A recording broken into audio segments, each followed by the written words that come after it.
wow ca feeling bala ca feeling bala. salaamaaleykum waa Sénégal salaamaaleykum waa àddina mbégte ak contentement bu rëy di leen nuyu yéen ñëpp yéen ñi nga xamante ni yéen a safoo seen télé Paco TV nee naa la télé bi nga xamante ni nii dafa ñëw rek moom def bruit di nuyu personnel télé bi yëpp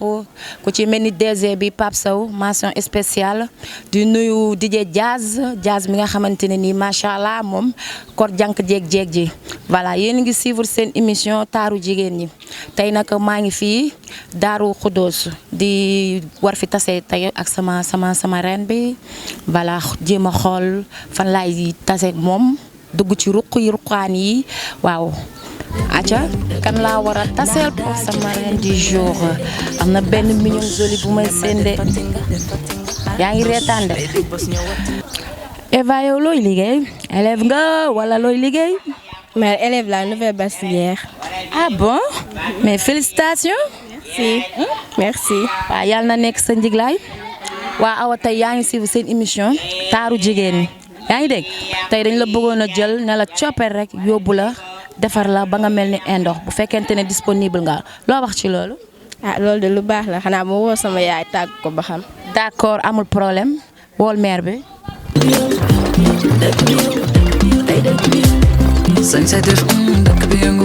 waa nee na waaw mën nañoo dem. ok d'accord léegi dañuy njëkkee ci tailleur bi incha allah rabbi mu jëlal la mesure avant ñu door a dem ci salon bi ok.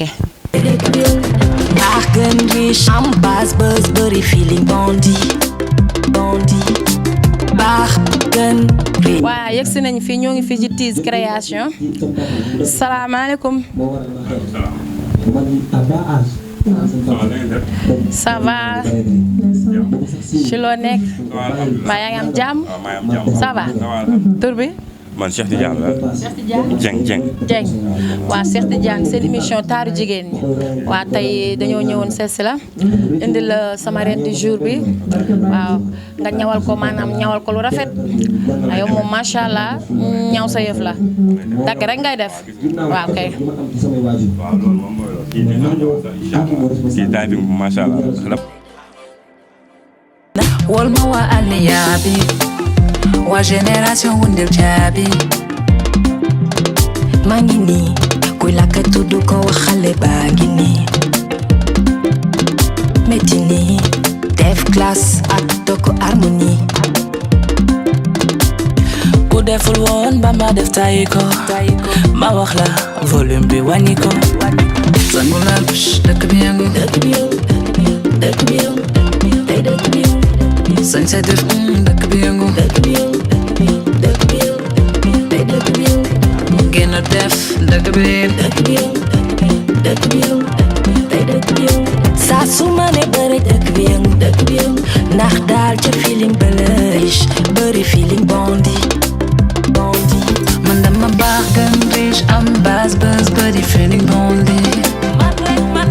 man dama baax gën riche am base bondi sangu la dëkk bi yëngu tey dëkk bi yëngu sañ sa def dëkk bi yëngu tey dëkk bi yëngu génn def dëkk bi yëngu tey dëkk bi yëngu saa su ma ne bëre dëkk bi yëngu ndax daal ca feeling bële dégagé soo amul compteur da lay déranger ca feeling bële waaw kay ca feeling bële xoolal la Moussa ji bilaay walaay bëgg naa lii lam def ci dàll daa bari tàng na fis dee ko jëli sangu la dëkk bi yëngu tey dëkk bi yëngu génn def dëkk bi yëngu tey dëkk bi yëngu saa su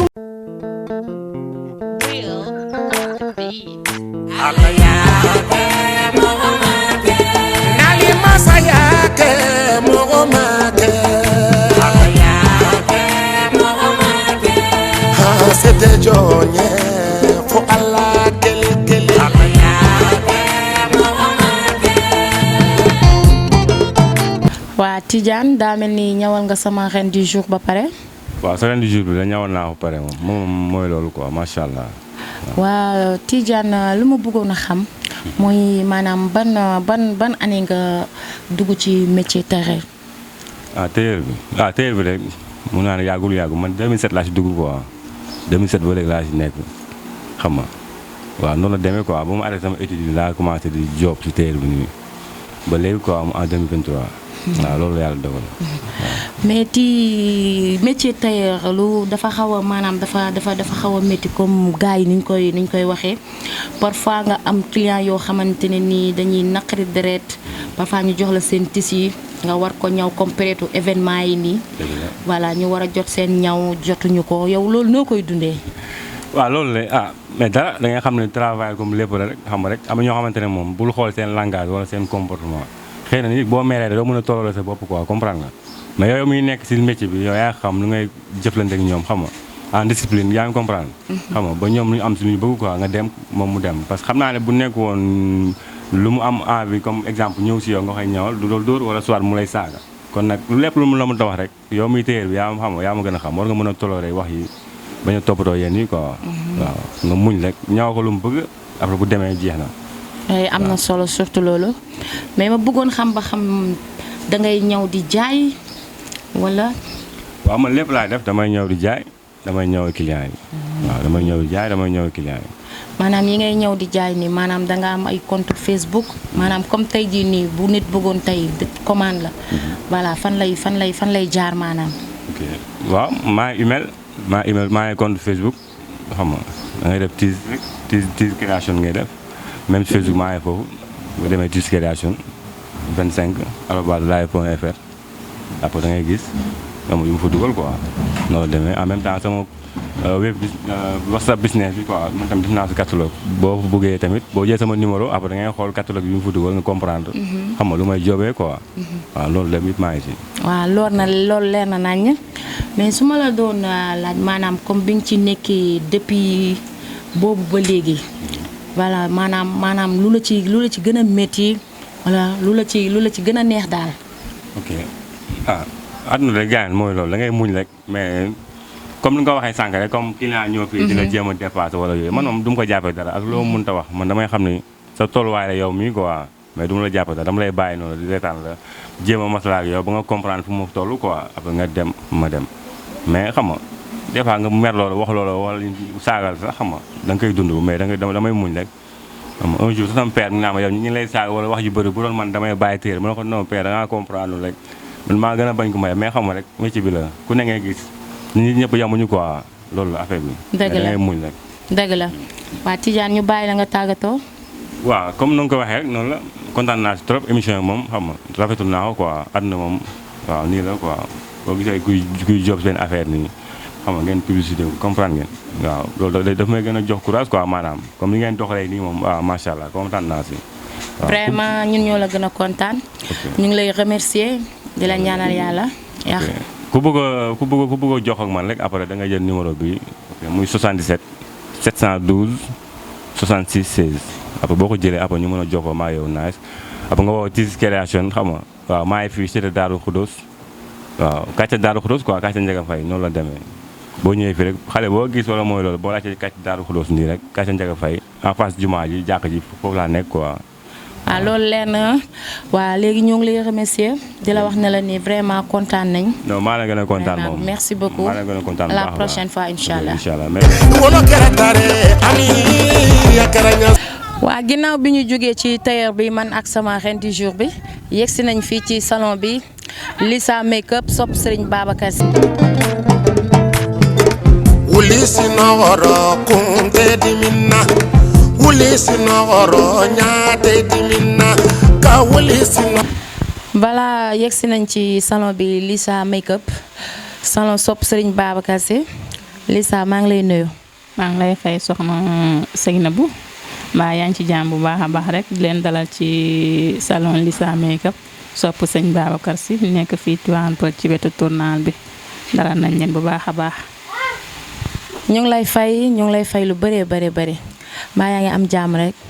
jàmm bu baax a baax maa ngi sant alhamdulilah voilà sa reine du jour bi tey moo ngi nii voilà moom laa la indil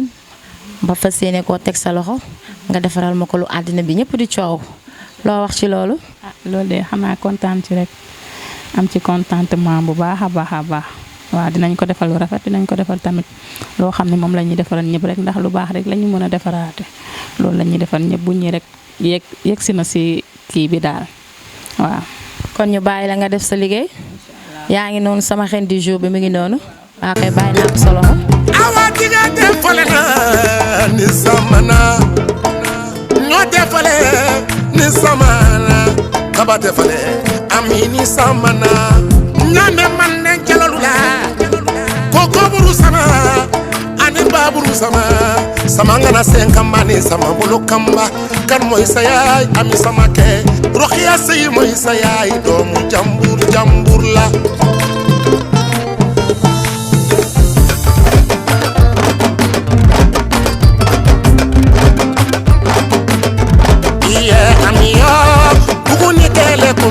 mode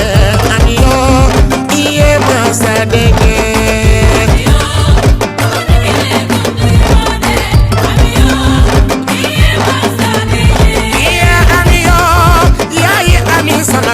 samake amiyo iye masadege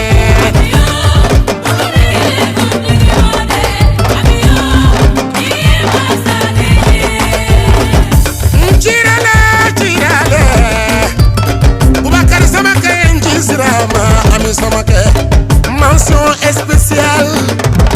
Babacar Diop le grand entrepreneur ami samake koko la doolel Baye Rokhaya Diop Baye Oumou Kalsoum Baye Fatou Ndiawar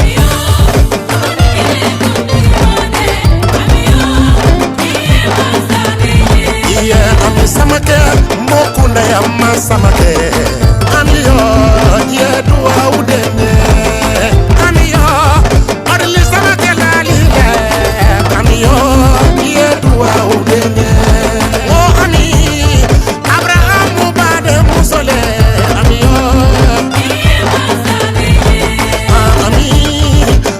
samake bade muso amiyo yedo awudene ye amiyo elati samake bade muso le wajamur nanga way sendo ami samake mase moy mamam aja kole ba moy mamam aja Rokhaya si ancien député moy sayay fi nga judo ami fi nga yero fi nga cosano doomu réew mi nga Cheikh Omar samake de Madu samake de Dese samake bade muso ami samake Jebile samake aja kumba wode wala Bubakari samake la awolola sirabala ami samake woro fayma kila ite ala tanno dongo do nebolu kele ala dombali molu kele iyen tolu kele ala do molu kele ntalu kele bada sama koro milere ma hadabi la nyogotoro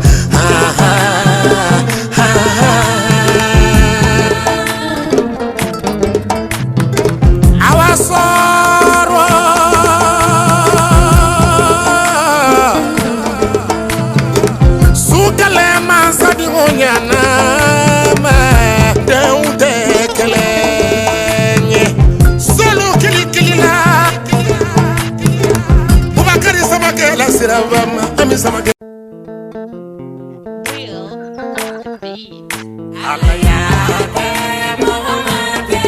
nali masayake mogomake c'était jonye fo Allah kele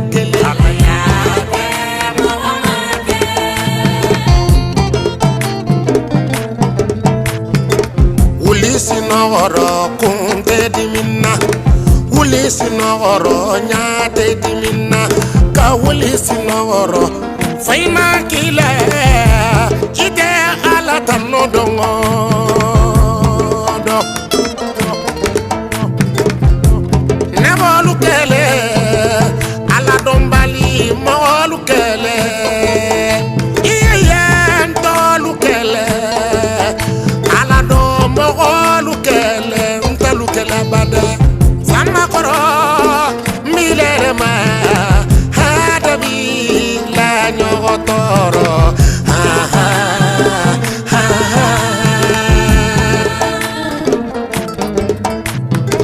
awasoro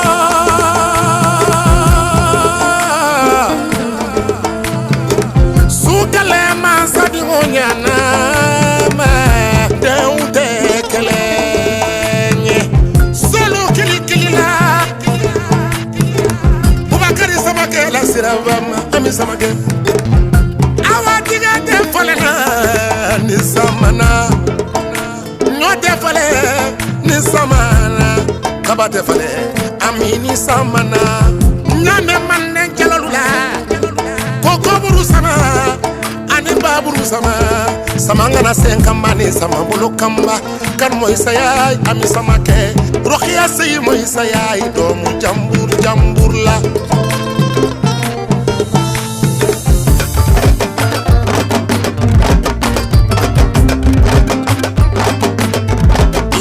amiyo buguni kele kuntigi mode amiyo iye masadege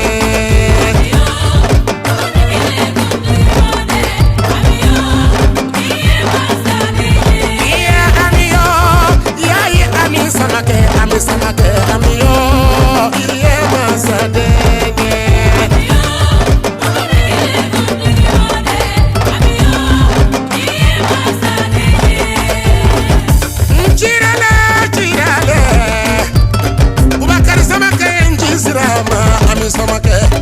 mention spéciale Babacar Diop le grand entrepreneur ami samake koko la dolel Baye Rokhaya Diop Baye Oumou Kalsoum Baye Fatou Ndiawar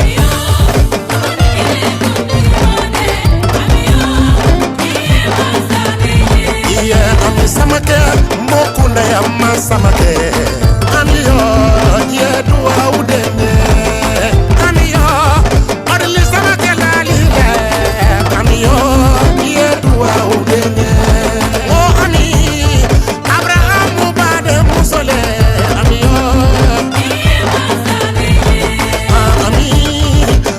samake bade muso amiyo yedwa udene ye amiyo elaji samake bade muso le wajamur mangi way sendo ami samake mase moy mamam aja kole ba moy mamam aja Rokhaya si ancien député moy sayay fi nga judo ami fi nga yaro finga chosano do more uminga Cheikh Omar Samakede Madu Samakede Ese Samake bade muso ami samake Jebile Samake aja kumba wode wala Bubakari Samake la awolola sirabala ami samake wolo keratare ami yakaranya suma masai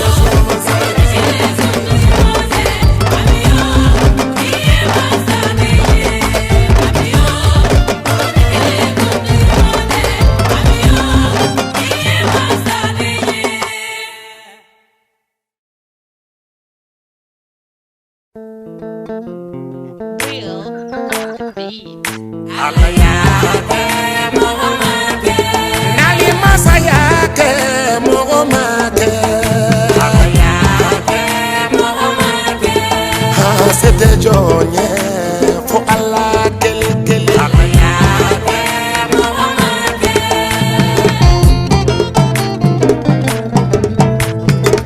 Uli sinoro kunte dimina Uli sinoro nyate dimina Ka uli sinoro Fayma kile Ite ala tanno dongo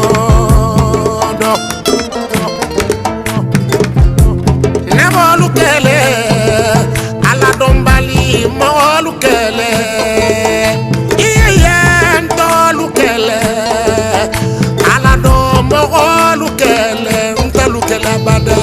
sama koro milere ma hadabi la nyogotoro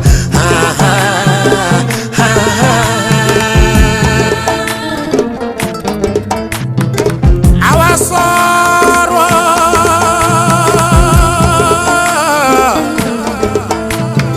sukale masadi onyana ma deunte kelenye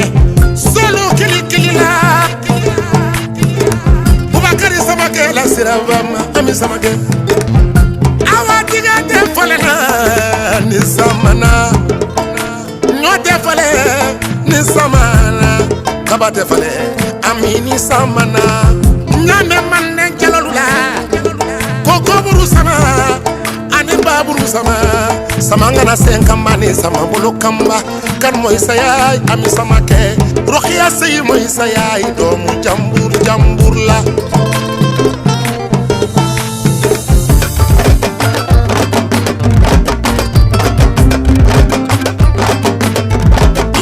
amiyo buguni kele kumtigi mode amiyo iye masadege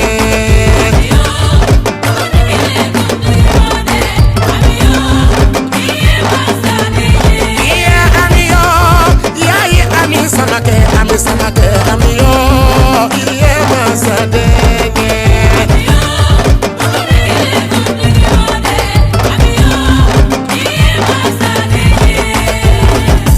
Chirale Bubakari samake njisirama ami samake mention spéciale Babacar Diop le grand entrepreneur ami samake koko la dolel Baye Rokhaya Diop Baye Oumou Kalsoum Baye Fatou Yawar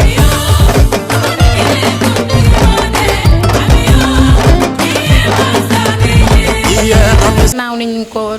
waxee niñ ko defee woon ñooy na ngi suivre seen émission taaru jigéen ñi gannaaw bi ma jëlee sama reine du jour bi yóbbu ko ci tailleur bi mu ñëwal ko lu am jom macha allah ma indi ko ci salon Lisa Makeup sopp Serigne Babacar Sy vraiment mu defaral ko lu nice waaw Lisa dama lay bàyyeek micro bi nga waxtaan nuyoo waat ak askan wi lay seetaan. maa ngi nuyu ñëpp di ziar ñëpp di sant ñëpp waaw macha allah émission bi émission bu am sens la macha allah ndax lii day tax ku kii rek kuy door a commencer rek émission bi dalay jàppale ndax dafa mel ni sama genre yoo xam ne yow yaa ngi doog a ñëw foo xam ne au moins amoo fa nit ñu bëri xamoo fa ñu bëri émission bi dalay lancer ñu koy rafetlu bu baax a baax di leen remercier soxna kii Seynabou ak ñoom Paco ak sa équipe bi ngeen àndal ñëpp. waaw suma première question mooy Lisa depuis kañ nga nekk ci milieu salon bi. Ça fait 3 ans maintenant maa ngi si 3 ans man maa ngi si mais man sama kër laa nekkoon fii Daaru Salaam foofu laa commencé bi ma nekkee Kër Massar ma nekk ci benn coiffeuse mag moo ma yoroon foofu Mame Mbaye moo ma yoroon foofu man ci moom laa jóge ma dem si Adja jàng si Adja Makeup bi ma jógee foofu man nekk sama kër boo fekk aw ma woon salon léegi par la suite ñu may naan utal salon mais comme fii am fi salon yomb da ngay patienté ndànk ngay romb marché rek may dem marché ma romb ni ma daal di gis fii nii mais bi ko ma daal di ñëw fii en 18 février 2023 bii nii ci laa commencé fii nii. depuis 3 ans yaa ngi ci métier bi 3 ans yàgg na yàggul mais depuis loolu yow maanaam yan jafe-jafe maanaam ngay jànkonteel ci liggéey bi parce que parfois mën nga am clientèle boo xamante ne nii parfois mën nga ko defaral loo xamante ne nii mën na ko neex comme mën na ko bañ a neex nan ngay dundee loolu. xanaa di kii rek xanaa di teeylu rek ndax li ñuy naan dara boo ci duggee da ngay teey am na ñoo xam ne fii ñoo ma fi jiitu am na ñoo xam ne nag maa leen fi jiitu mais man xooluma loolu lan laay xool li may def rek laay xooluma dara man li may def laay xool ñii ñëw si man pour